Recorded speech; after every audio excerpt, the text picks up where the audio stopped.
ॐ सहनाववतु सहनौ भुनक्तु सह वीर्यं करवावहै तेजस्विनावधीतमस्तु मा विद्विषावहैः ॐ शान्ति शान्ति शान्तिः हरि ओम श्री गुरुभ्यो नमः You have Hari stopped. Om Krishna is speaking. I mark ye salangalainam.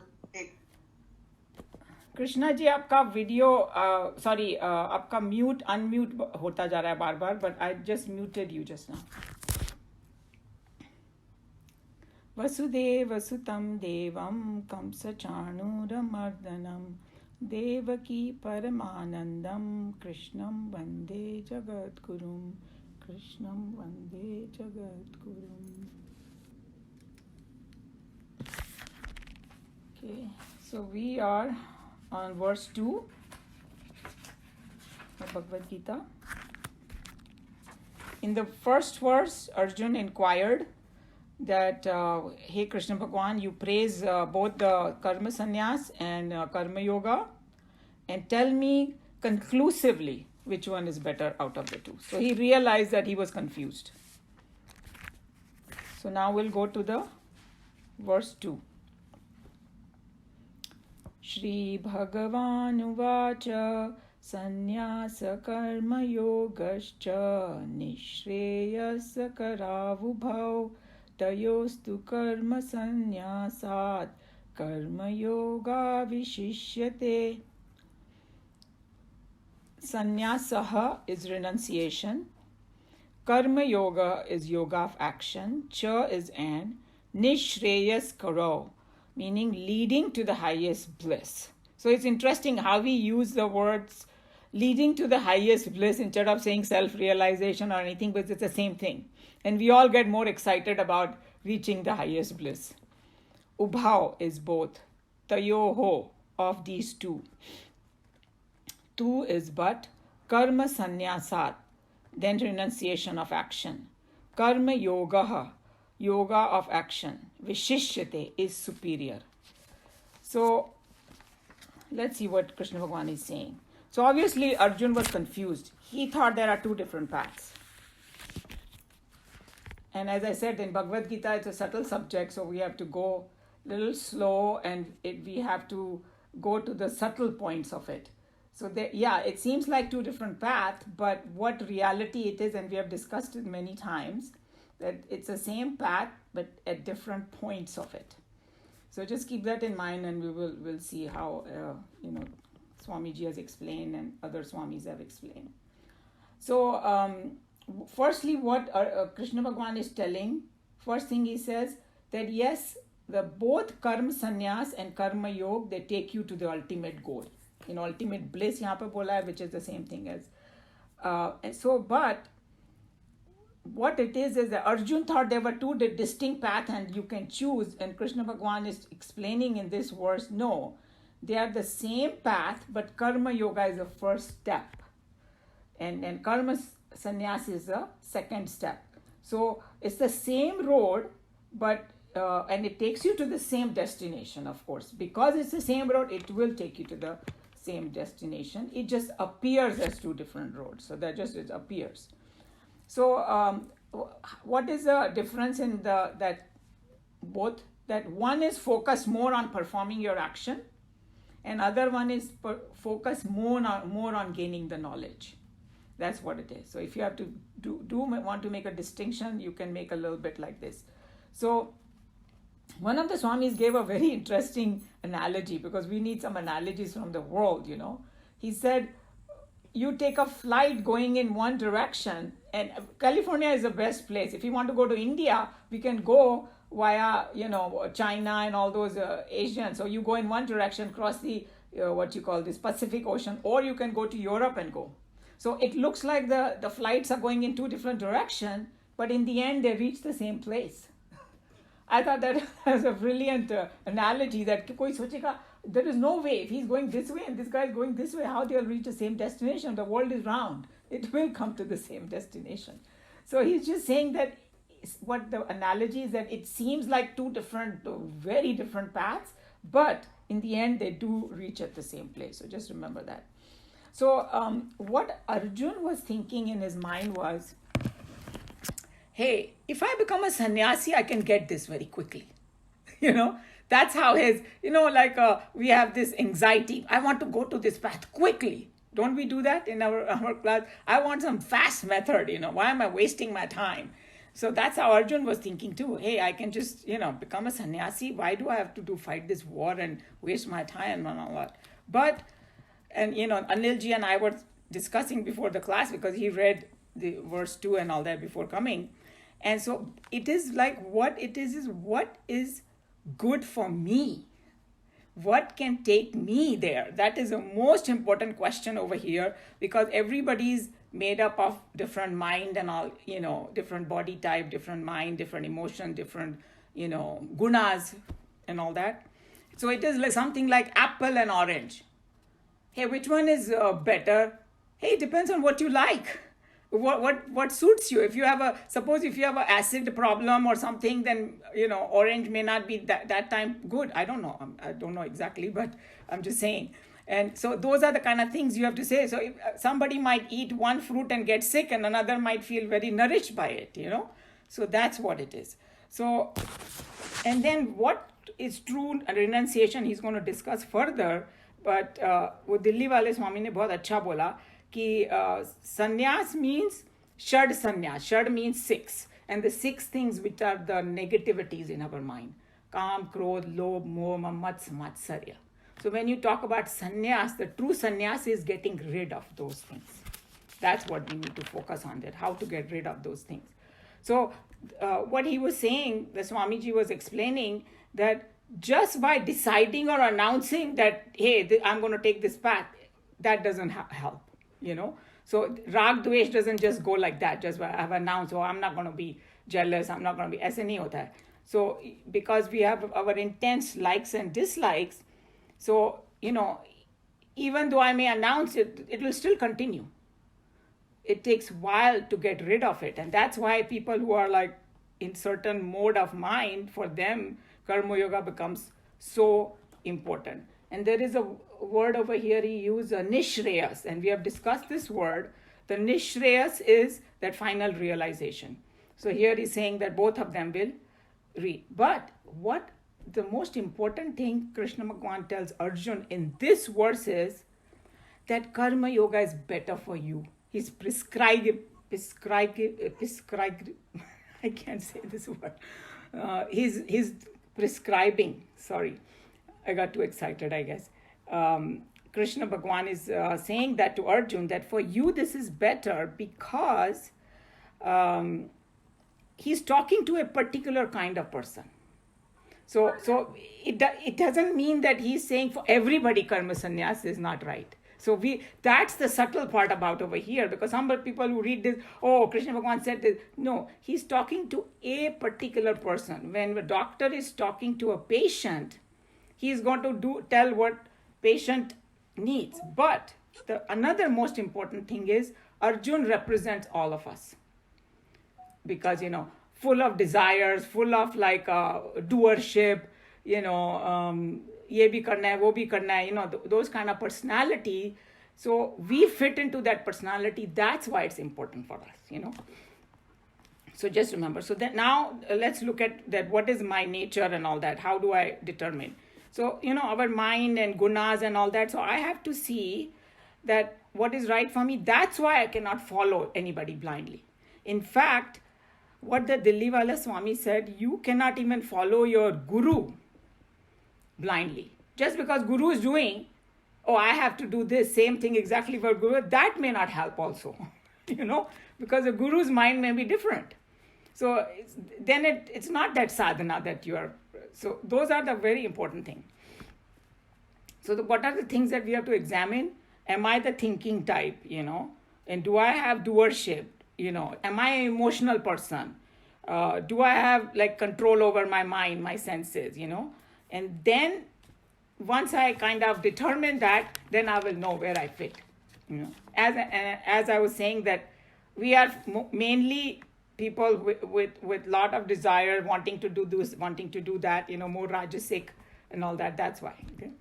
So, but there's another very important point that he brought. He said, to be safe, suppose I'm confused. I don't know exactly where I belong. He's saying, to be safe, start with Karma Yoga. It's not going to hurt you. I thought that was a very, very good prescription, because he's saying that Karma Yoga is like a background music that's going on. Whatever you do, whatever sadhana you do, it helps you. And he said that it is like, why? Because we have studied Karma Yoga. It is an attitude of worship. In whatever I do, it is an attitude of detachment. Whatever I do, it is taking the result as a prasad, keeping our mind balanced, and accepting whatever happens. So imagine if you have these you are equipped with these qualities, slowly you develop these qualities, no matter what sadhana you do, it's going to shine. But if you don't have all this, big trouble. So if I'm having trouble in diagnosing, sometimes the doctor also gives you some kind of general, antibiotic. If he cannot diagnose, fever hai, ye, wo general antibiotic de do, so this is like that, you can see, okay? So if I develop this kind of attitude, this will help me throughout my life, like whatever I pick up. So another example he gave was a brilliant one. He's saying it's like sports mein hota hai ki bhai Olympics players, they're all different sports, right? So, but there are some general exercise, he said, every athlete does. वो तो थोड़ा stretching करेंगे, running करेंगे to increase the endurance, to get the strength and all that. He compared Karma Yoga to that. It's like your sadhana, that attitude that everybody needs to learn, no matter what you're doing. So then you can progress to the next step. And as I was saying, Karma Yoga will automatically slide you into other sadhanas. You will feel like doing japa. You will feel like meditating. You will feel like dropping negative stuff, and friends that take you to the wrong path and all that automatically will happen. That's why Bhagwan told Arjun, hey, follow this Karma Yoga. It's good for you. And then, I think we already discussed about that. Why he said that, because strong doership and identification. And he also, yes, Arjun was also strongly identified as a Kshatriya. उसका जो makeup of mind था, बिल्कुल वो क्षत्रिय जैसा था कि भाई कुछ गलत होते देखेगा तो उसका खून खौलने लगेगा वहाँ पे, राइट? इसीलिए भगवान ने बोला कि अगर तू कर्म संन्यास लेके अगर हिमालय पे चला भी गया, वहाँ पर बैठ के तुझे तपस्या करने के बजाय वही ध्यान में आएगा कि कितने दुष्ट लोग हैं और मेरा काम था उनको पनिश करना, मैंने किया नहीं. Because his mind is made up of like that, So then what happens is that once you are prepared for renunciation, then you can keep dropping the unnecessarily things, unnecessarily karmas that we don't need. So then what happens is, Krishna Bhagwan does talk about both the past constantly. Okay, he talks about karma sannyas and karma yoga throughout. It's not like he does not. But just because he's talking about it, but he does come back to karma yoga again and again for Arjun. So introduces him to both, but literally every chapter maybe he will say, get up and fight, or do karma yoga. And that's the kind of message we have to take, that hey, if I'm the Arjun type, this is the right for me. He's not he's teaching him everything. So he's giving him everything but prescribing this for him. That's how we have to look at it. And the other point is another example that he, Dilli Wale Swami gave was so good. He said that just because I have told you about karma sannyas doesn't mean that, that you are ready for knowledge now, all of a sudden, just because I've told you. It's something like I showed you the entire map, how to get to a place. Okay, but you are in a certain position in that map. Say, I'm sitting here in Pacific Beach and somebody showed me, how to go to the airport. And then they told me that, there is another spot over there, वहाँ से 5 minute का ही रास्ता है. तो just खाली बोलने से मैं वहाँ पहुँच नहीं जाऊँगी. I'll have to start from where I am. Just because somebody's showing me the entire map, just by knowing the map, I cannot position myself somewhere else. Okay, I'll have to go through this path. So that's how you have to look at it. Just by listening, you cannot change the position where you are. That's so. Just remember that. And but Arjun wanted to be a sannyasi, right? So Krishna Bhagwan is going to tell him in the next chapter, if you truly want to be a sannyasi, then don't worry. जो कर्म योगी होता है ना, वो सन्यासी होता है. उसको मतलब इतना तक बोल दिया कि because something like I really want this so bad. तो कृष्ण भगवान ने उसको सांत्वना दी कि भाई that comes in the next verse, but that's kind of interesting that who is a true sannyasi, he tells. So it looks like my questions are being answered. Good. So that's why, remember, Kamlaji, I used to always say that have patience, because whatever your questions are, it's the same was Arjun's question, but Krishna Bhagwan cannot answer everything together. He has to hold his hand gently and take him along the 18 chapters. So if you have a lot of patience, all your questions will get answered. Okay? Yes. So thank you. Yeah, so this is what this basically it is talking about, and we'll read, Chinmayananji's commentary also. But any question, comment, or anybody want to add anything to whatever I discussed?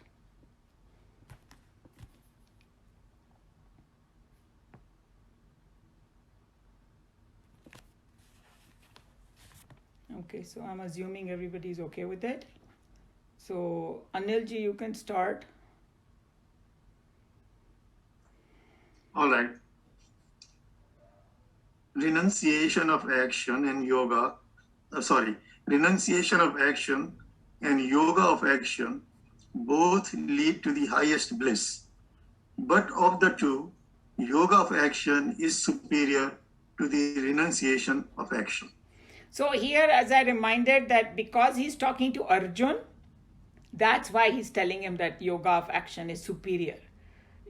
Otherwise, if he was talking to somebody else, he may have said, hey, karma sannyas is superior for you. But here Arjun ko specifically address kar rahe hain. So remember that. For example, if Vivekananda was asking the question, yes, there you immediately he will say, go to karma sannyas. Yes. And तभी मैंने एक दृष्टांत भी बोला था कि एक जो स्वामी था, उसके सामने दो लोग आए और एक बोला, स्वामी जी मैं शादी करना चाहता हूँ. तो he said, पागल है क्या, जाके शादी वादी छोड़, वेस्ट मत कर टाइम. और दूसरा आदमी आया, बोला मुझे सन्यासी बनना है. तो बोला नहीं, जाके शादी कर ले. सो उसका जो चेला था बोला, Swami ji why you telling one person, जो करना चाहता है उसको उल्टा बोल रहे हो आप. तो बोल रहा है वो जो पहले वाला आदमी आया था ना, उसका he is very Vairagi, but थोड़ा सा उसका बाकी था कुछ, एंड वो उसमें गलत रास्ते में जा रहा है, फेल हो जाएगा वहां पर, वो उसकी शादी वादी टिकेगी नहीं, भाग जाएगा. मगर ये दूसरा जो है वो सोच रहा है मैं सन्यासी बनूंगा, but actually he has lot of vasanas. It's better if he gets married and goes that path. So see what I'm saying? That's what it is, that we might get confused of where we want to be and get influenced by other people and all that, but some higher soul knows our nature better, and that's why they guide you. Here Krishna Bhagwan knows Arjun's nature. That's why he's guiding him. So you got it correctly.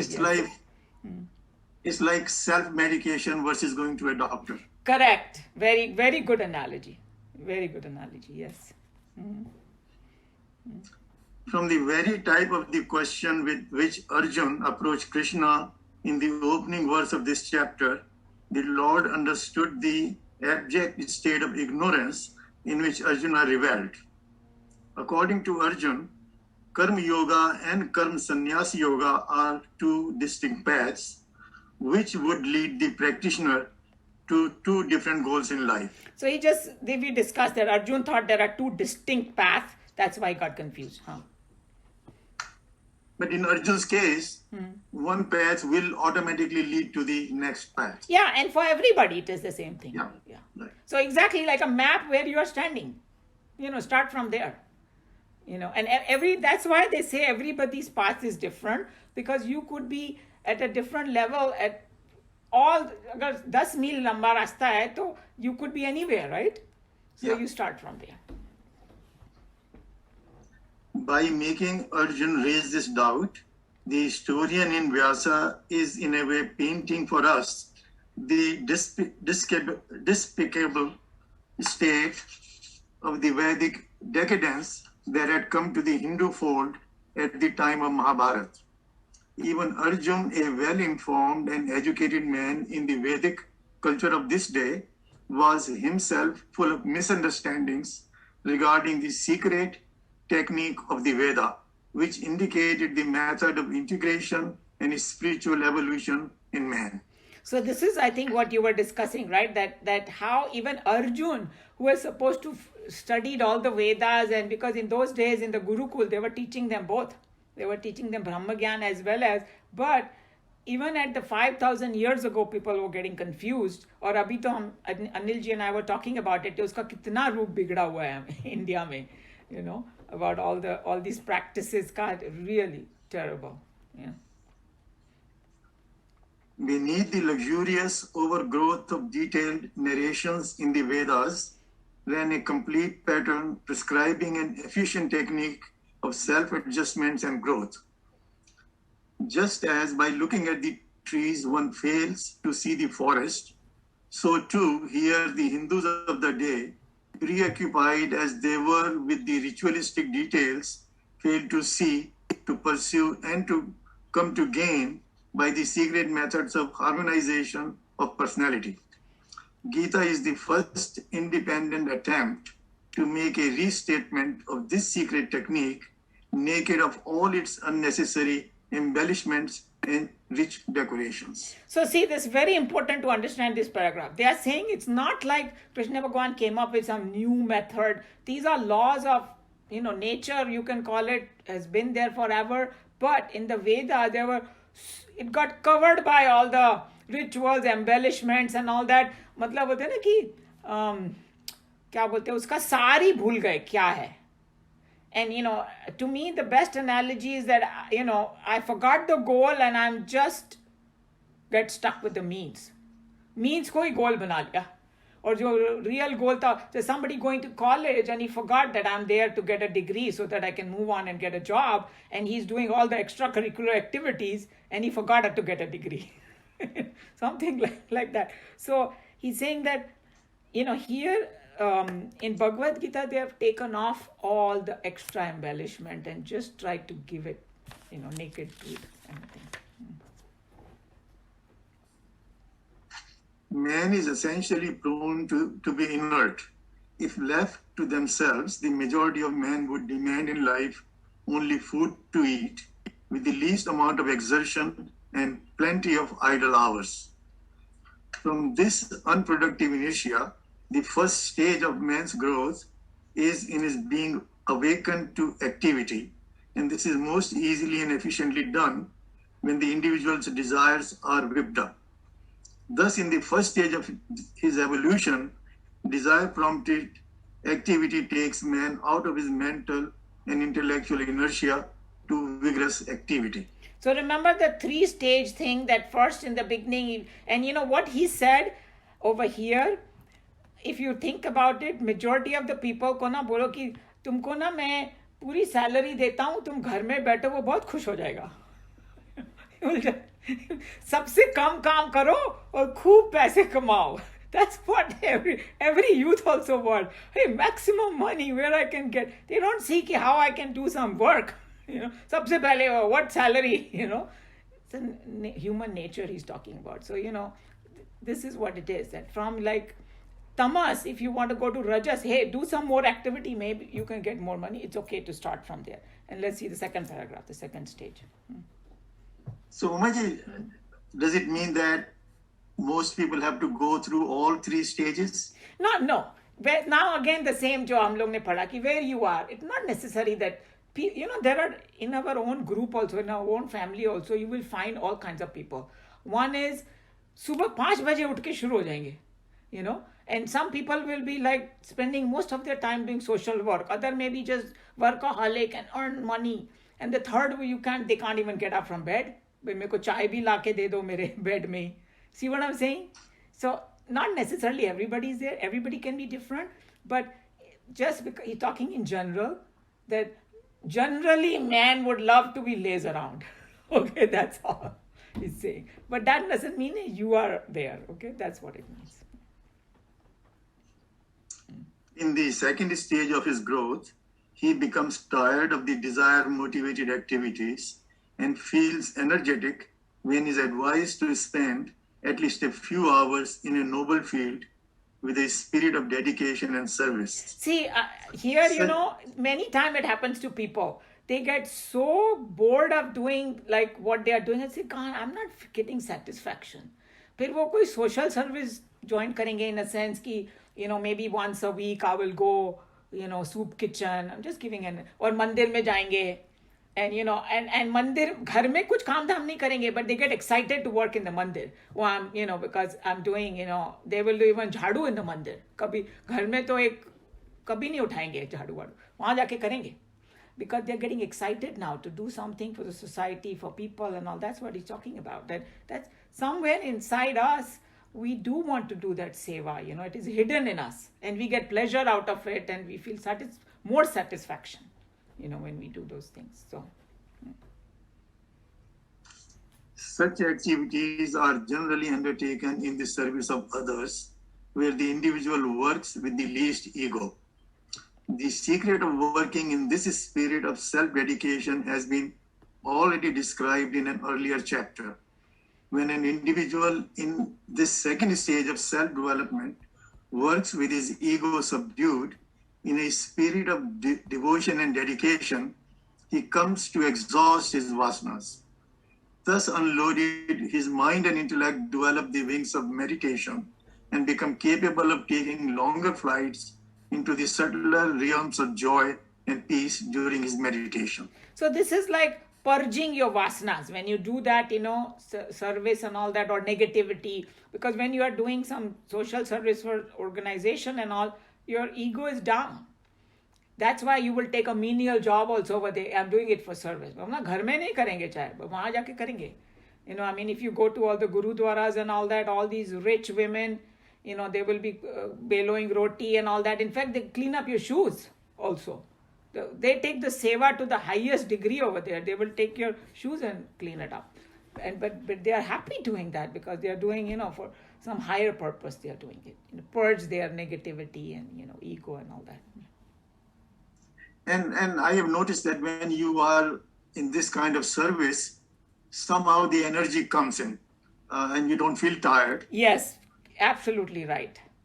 I used to, because here I don't do as much now, but in Houston, we had, because it was a big center and there are so many projects going, we couldn't wait to go to the ashram. Jaldi se fatafat kaam waam karke ghar ka bhagte the wahan pe. And we used to love it to do whatever over there, because it just satisfied us so much.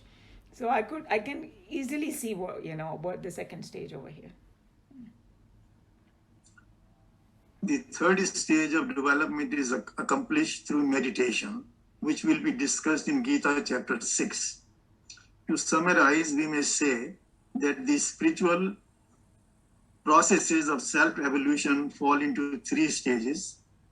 A, desire-prompted activity. B, selfless, dedicated activity. And C, quiet meditation. Of these, the first, Karma Yoga, has already been described in the earlier two chapters. The technique of meditation will be described in the following chapter. Naturally, therefore, in this chapter, we are having a discussion on how we can renounce the ego-motivated activities and learn to take to selfless, dedicated activities. So this chapter is more dedicated to how to get rid of the doership, because that is the hardest one to get rid of. तो पहले कृष्ण भगवान ने बोला ना कि कर्म फल त्याग करो, like don't think about the fruit all the time when you're working. So that's the first step. But to leave this doership कि मैं कर रही हूँ, वो छोड़ना बहुत मुश्किल है. मतलब there are more techniques in this chapter how to do that, and it focuses a little bit on doing this that way. And basically, aren't they saying that you cannot go into meditation, the third stage, unless you do the second stage? It's like the best example is about that athlete okay, I want to go to Olympics. I have a very good technique. I'm very good at something. But to actually go to Olympic, I got to increase my strength and stamina. If I go there, I will fail miserably. Because I may think, मैं अपने गांव में बड़े राजा बन के बैठी हूँ कि I am the best athlete, वहां पर जाएंगे बड़े बड़े धुरंधर लोग होंगे, उनसे compete करना पड़ेगा, I better endure. See what I'm saying? So that's exactly. So I can, yes, meditation से मेरे को थोड़ी शांति मिल जाएगी, मेरे को थोड़ा ये, but जो वो लोग तुमसे गोल करवाना चाहते हैं वो नहीं हो पाएगा. So we can sit every morning and we can be quiet and all. There's nothing wrong with it. But if you want that higher flight in your meditation, you have to purge all the negativities, and you cannot purge the negativities until you have done in Karma Yoga mode. So that's what it is. So like our teacher used to say, हम लोग को भी शुरू में समझ में नहीं आता था, तो she used to say, we have too much pressure of vasana. So हम लोग को ये word ही समझ में नहीं आता था क्या है vasana. So she said, she used to explain, अगर मैं तुमको बोलूं कोने में जाके बैठो आधा घंटा आंख बंद करके, तुम लोग बैठ सकते हो, और जिसके मन में वासना नहीं है ना, वो पूरा दिन भी बैठ जाएगा वहां पे चुपचाप. See, that's the difference, so we have to kind of try to understand what they are meaning. In this stanza, Krishna explains that both activity and the renunciation of activity can take the individual to the highest goal. But he warns his disciple that of the two, to act, karma, is superior to the renunciation of action, karma sannyasa. Here we must understand that Krishna is not, in any sense of the term, decrying renunciation as inferior to vigilant and vigorous activity. To say so would be parading our ignorance, or at least a lack of understanding of what the Lord has said so far, or the spirit in which he is continuing his discourse hereinafter. Gita is given out in the form of a conversation between Krishna, the immortal teacher, and Arjun, a particular student facing a given problem and having some definitely known mental weaknesses and intellectual debilities. Essentially, here the Pandava warrior is full of vasanas, and for their exhaustion, he has to act in the battlefield. To those of us who are psychologically in the state of Arjun, and almost all of us are in that condition, suffering from Arjun disease, the treatment is activity with the least conscious selfishness. The advice given here that the performance of action is nobler than the renunciation of action is therefore to be very carefully understood. So we discussed that he's not saying that the other path is inferior, and then you gave a very good example that if he was talking to Vivekananda, he would tell him different. Now when they say, there's sometime, they discuss, why did Krishna Bhagavan choose Arjun to give this Brahma Gyan? Because he wanted to reach the largest audience. Because जो लोग सन्यासी हैं वो तो कम होते हैं ना दुनिया में, तो फिर he wants everybody to go to that path. That's why he chose Arjun. नहीं तो वहाँ तो बड़े बड़े धुरंधर बैठे हुए थे, कितने मुनीस और महात्मास बैठे थे, उनको बैठ के देते ज्ञान, पर नहीं, उन्होंने अर्जुन को चुना. That's why it is so significant. This thing is so significant. But he's also, these Mahatmas are the one who tell us that, hey, it doesn't mean that he's saying the other path is, below it or something, but for you, what is the right path? And he's talking to Arjun, and like Swamiji says, most of us are in that, we are suffering from Arjun disease.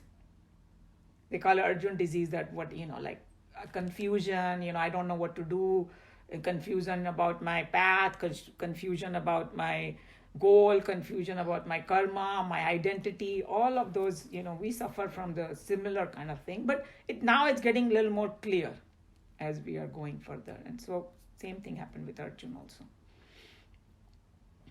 And I think this is very powerful to call it Arjun disease, Yes. that we all have it. We all And unless have we it. cure the disease, we can't do anything. True. It's like they come up with, Chinmayaji came up with this Arjuna disease, I thought it was really great. Even when we talking to children, they identify, because when I do this class, the first chapter, I will ask them that when you get nervous, what happens to you? And the symptoms they will tell, same thing it is described in chapter 1, what happened to Arjun. पसीना आना शुरू हो गया, रोंगटे खड़े हो गए, चक्कर आना शुरू हो गया, हाथ से चीजें गिर गई, वो धम से बैठ गया, I can't do. When we get all emotionally upset and all that, that's what happens to us. We can't get up. And for us, we have experienced it. So we have the same Arjun disease, True. So, anybody has any question, comment, or want to add anything?